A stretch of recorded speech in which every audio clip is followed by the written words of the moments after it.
Hi everyone, my name is Justin Langan. So I'm in Winnipeg right now, but I come from the rural community of Swan River. I was raised there and it's a part of my identity. And whenever I speak on whether it be mental health or environmentalism, I always come back to my identity and my lived experience in this rural community. So that's where I got my start in terms of being an environmental advocate, an indigenous advocate. So I started in the community having conversations with other youth, not just indigenous youth, but non-indigenous youth at a community level, understanding more about how the environment is changing.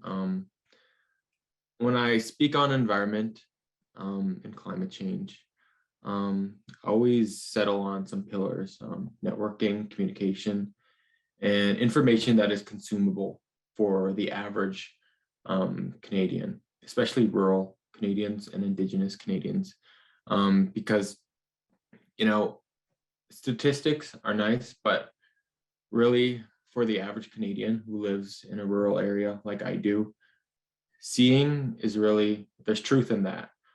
So my conversations really surround understanding how the environment is changing in simple, small ways, whether it be I'd be speaking to hunters and gatherers and trappers and fishermen who have seen, the effects of climate change over the years on different species that have come, invasive species, and really talking with them and understanding their own perspective, especially an Indigenous perspective, I think is important, because one of the biggest projects I've done so far has been, speaking with elders in surrounding communities in the Parkland region here in Manitoba, very small communities, rural, northern communities that, don't get a lot of attention.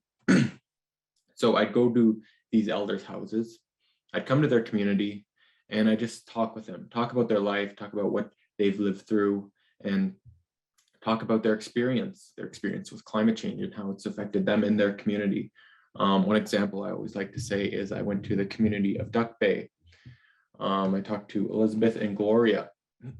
Now, years ago, Duck Bay used to be a thriving community. Lots of people there, and I'd say 30 years ago, they'd go up to Kettle Hills, it's called. It's near Swan River where I live. And, the families would go there, they'd pick berries, blueberries. They used to be luscious, big, everywhere, plentiful. Elders would go there, young people, pick berries, pick medicine. And as the years went on, these elders told me they noticed how the berries got smaller, they became more scarce. And this community tradition of going, up to Kettle Hills to pick berries, it got lost. And with that, the community got lost, with urbanization. More Indigenous people are leaving these communities. And, that's just one example in the small community of Duck Bay, where, this one activity has been ruined forever. And they told me this with, tears in their eyes, because it affected them so much. And it's these, that we don't really see, these stories that we don't really see on a national scale in these conversations about climate change, that it's just so simple for, this community, and it's lost now.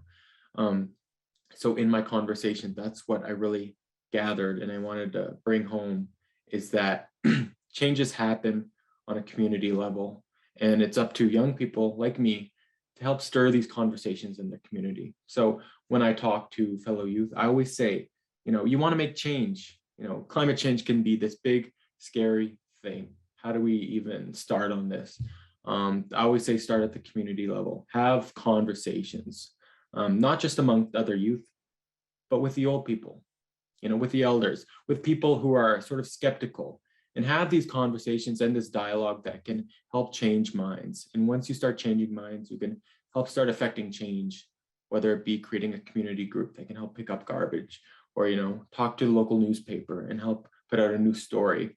Those are simple ways, you can make change in your community and help share these stories that need to be shared. So thank you.